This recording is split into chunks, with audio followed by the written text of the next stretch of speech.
Hello and welcome everyone. आज हम लोग अपना ये ऑर्गेनाइजेशन बिहेवियर वाले बेसिक्स को हम लोग अभी इसको कंटिन्यू करते हैं और देखेंगे आज हम लोग उसके लिमिटेशंस और एलिमेंट्स। ठीक है, हम लोगों ने लास्ट क्लास में ऑर्गेनाइजेशन बिहेवियर का meaning, importance and nature cover किया था। आज हम लोग उसके लिमिटेशंस एंड एलिमेंट्स कंप्लीट करने वाले हैं इस वीडियो में। Starting with limitations. Organisation behaviour का लिमिटेशन पहला क्या है? हो सकता है कोई एम्प्लॉय आए आपके ऑर्गेनाइजेशन में इंटरव्यू देने के लिए और इंटरव्यू के टाइम पर वो जो इंसान है नहीं वो बनने का मतलब प्रिडिक्ट करे कि यार वो ये इंसान है ना, या वो गलत आपको चीज़ें बोले। हो सकता है कि वो बोले कि I am very hard working but वो ना हो। ठीक है, हो सकता है वो आपको बोले कि हाँ मेरे को एक्सपीरियंस है, मैंने ये सारी चीज़ें वहाँ पर सीखी हैं, हो सकता है उसने ना सीखी हो। ठीक है, वो बहुत पोलाइटली बात कर रहा है हो सकता है, लेकिन वो अंदर से शॉर्ट टेम्पर्ड इंसान हो। तो कहीं ना कहीं ये बायसनेस, मतलब एक तरीके से वो एम्प्लॉय आपको मिसगाइड कर सकता है अपने बिहेवियर से। ठीक है, तो ऑर्गेनाइजेशन बिहेवियर, जब आप किसी एम्प्लॉय के बिहेवियर को स्टडी करने जाओगे तो हो सकता है वो उस टाइम अच्छा बिहेव करे लेकिन वो नॉर्मली वैसा इंसान ना हो। ठीक है, तो ये जो बायसनेस आ जाती है अपने खुद के बिहेवियर में ना, कोई चेक कर रहा है हमारा काम तो हम लोग उस टाइम अच्छे से काम करेंगे, कोई काम चेक नहीं कर रहा है तो हम अपने हिसाब से काम करेंगे। तो कहीं ना कहीं ये बायसनेस जो है करेक्ट ह्यूमन बिहेवियर को स्टडी करने में हम लोग की हेल्प नहीं करती। ठीक है, तो एक तरीके से एज अ लिमिटेशन है ऑर्गेनाइजेशन बिहेवियर की। ठीक है, नेक्स्ट है लॉ ऑफ डीएमयू। आपने इकोनॉमिक्स में पढ़ा होगा, law of diminishing margin utility. जैसे जैसे आप किसी चीज़ को कंज्यूम करते जाते हो उसको कंज्यूम करने की जो आपकी यूटिलिटी या जो उससे आपको जो सेटिस्फैक्शन मिलता है वो धीरे धीरे कम होता जाता है। ठीक है, आप एक ऑर्गेनाइजेशन में रेगुलरली रोज़ सेम काम करोगे तो कहीं ना कहीं आप जाके एक बार पक जाओगे। ठीक है, ये काम आपको अब नहीं करना। तो ऐसे ही ऑर्गेनाइजेशन बिहेवियर में एक एम्प्लॉय का जो बिहेवियर है वो इससे भी इन्फ्लुएंस होता है। ठीक है, मैं अगर रोज़ अपना सेम रूटीन फॉलो करूँगी, सेम बेंच पे बैठ के काम करूँगी, सेम तरीके का काम करूँगी, ठीक है, सेम बॉस के अंडर में काम करूँगी, सेम लोगों के बीच में बैठकर काम करूँगी, तो एक पॉइंट पर जाके मेरा जो सेटिस्फैक्शन है मेरे काम से, ठीक है, फर्स्ट डे बहुत अच्छा लगता है काम करके, बहुत अच्छी फीलिंग आती है कि यार हाँ हमने ये काम किया।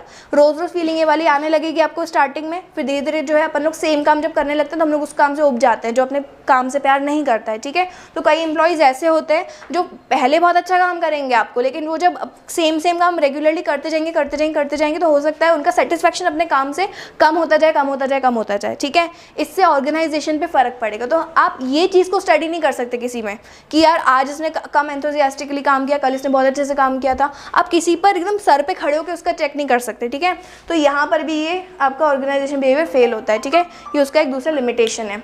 Next dynamic behaviour. Dynamic behaviour का मतलब क्या होता है?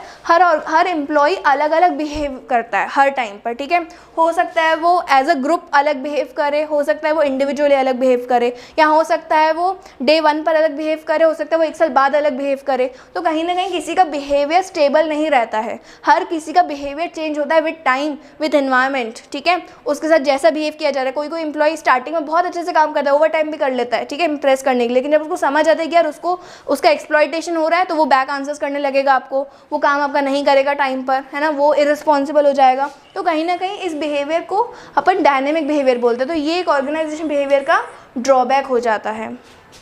नेक्स्ट है एलिमेंट्स क्या हैं ऑर्गेनाइजेशन बिहेवियर के? सबसे पहले तो इंडिविजुअल्स, मतलब ऑर्गेनाइजेशन बिहेवियर किन किन चीज़ों से मिलकर बनता है। ठीक है, सबसे पहले उसमें आते हैं अपने एम्प्लॉयज़, क्योंकि हम लोग उनका ही तो स्टडी कर रहे हैं बिहेवियर। तो इंडिविजुअल्स मतलब वो एम्प्लॉयज़ आपके ऑर्गेनाइजेशन में काम कर रहे हैं, क्योंकि उनका काम करने का जो तरीका है वो हमारे ऑर्गेनाइजेशन को इन्फ्लुएंस करेगा। अगर वो अच्छे से काम करेंगे तो मेरी ऑर्गेनाइजेशन ग्रो करेगी, अगर वो अच्छे से काम नहीं करेंगे तो मेरे ऑर्गेनाइजेशन में टारगेट्स पूरे नहीं होंगे, इन्वेस्टर्स के पैसे पूरे वो हो जाएंगे, पानी में चले जाएंगे। ठीक है, तो कहीं ना कहीं एम्प्लॉयज़ के काम करने से ही बहुत सारी चीज़ें हमारी जुड़ी हुई होती है। तो सबसे पहला और मोस्ट इंपॉर्टेंट एलिमेंट होता है हमारे ऑर्गेनाइजेशन बिहेवियर का इंडिविजुअल्स या एम्प्लॉयज़।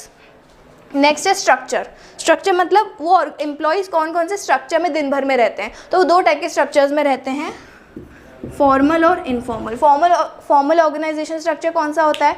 जो एक बॉस क्रिएट करता है। ठीक है, अगर मैं कंपनी की बॉस हूँ और मेरे सामने 10 लोग हैं, मेरे को उनमें से 2 टीम्स बनानी है, है ना, काम करने के लिए। प्रोजेक्ट 1 देना है एक को, प्रोजेक्ट 2 देना है दूसरे को। तो मैं जो अपने हिसाब से टीमिंग्स कर रही हूँ उनका मैंने फॉर्मल ग्रुप बनाया जिसमें उनको बैठकर काम करना है। हो सकता है ब्रेक टाइम में ग्रुप 1 के लोग ग्रुप 2 से मिलते हो, साथ में ब्रेक में खाना वाना खाते हो, आफ्टर वर्किंग आवर्स वो बाहर साथ में घूमने जाते हो। तो कहीं ना कहीं वो 2 ग्रुप्स में काम करते हैं, एक ऑर्गेनाइजेशन, एक फॉर्मल होता है, एक इनफॉर्मल होता है। तो इन दोनों ग्रुप्स में वो अलग अलग बिहेव करेंगे, ठीक है।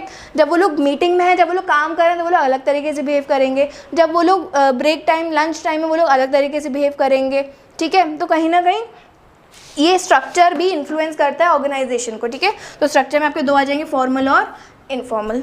Next groups.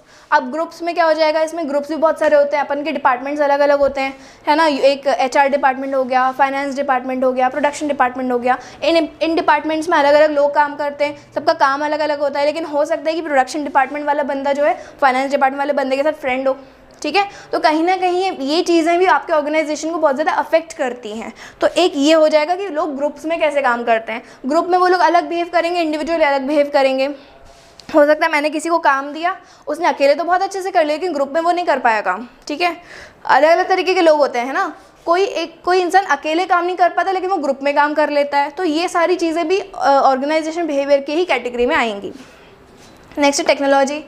आप एम्प्लॉयज़ को किस तरीके की टेक्नोलॉजी में डील करने को बोल रहे हैं, क्योंकि आजकल एज है अपन का पूरा टेक्नोलॉजी का, ठीक है, कंप्यूटराइजेशन का। अब आप एम्प्लॉयज़ को अगर बोलोगे कि नहीं आप तो मैनुअली सारा काम करो, लैपटॉप यूज़ मत करना, तो वो एम्प्लॉय फ्रस्ट्रेट हो जाएगा एक पॉइंट पे जाके, क्योंकि आजकल ज़माना ही ऐसा है कि आपको सारा काम टेक्नोलॉजी के थ्रू ही करना है। आपको सब कुछ एक्सेल शीट पे, लैपटॉप पे करना है, कोई लिखेगा थोड़ी ये सारी चीज़ें बैठकर। तो वो उस पर भी डिपेंड करता है कि एक ऑर्गेनाइजेशन अपने एम्प्लॉय से कौन सी टेक्नोलॉजीज यूज़ करके काम करवा रही है। तो इसमें आपका आ जाएगा पूरा टेक्नोलॉजी। लास्ट है एनवायरनमेंट। एनवायरनमेंट मतलब एक्सटर्नल फैक्टर्स सारे आ जाएंगे, ठीक है। जैसे अभी कोविड के कारण लॉकडाउन हुए तो उसने भी बहुत ज़्यादा इन्फ्लुएंस करा एम्प्लॉयज़ के बिहेवियर पे, ठीक है। एम्प्लॉयज़ घर से काम कर रहे थे, उनका फ्रस्ट्रेशन लेवल ही अलग था। हो सकता है वो और ऑफिस में आके काम करते हैं तो इतना ज़्यादा फ्रस्ट्रेटेड नहीं होते हैं, पूरे टाइम स्क्रीन टाइम उनका इतना ज़्यादा बढ़ गया। तो कहीं ना कहीं जो इन्वायरमेंट है ना, जो एक्सटर्नल इन्वायरमेंट है जो उन पर रूल कर रहा है, तो वो सारी चीज़ें भी अपन के एक एम्प्लॉय के बिहेवियर को इन्फ्लुएंस करती हैं। तो ये सारे आपके एलिमेंट्स थे जो अपन के ऑर्गेनाइजेशन बिहेवियर को स्टडी करने में हेल्प आते हैं, क्योंकि ये सारी चीज़ें ही इंडिविजुअल के बिहेवियर को इन्फ्लुएंस करती हैं at work. Okay, thank you.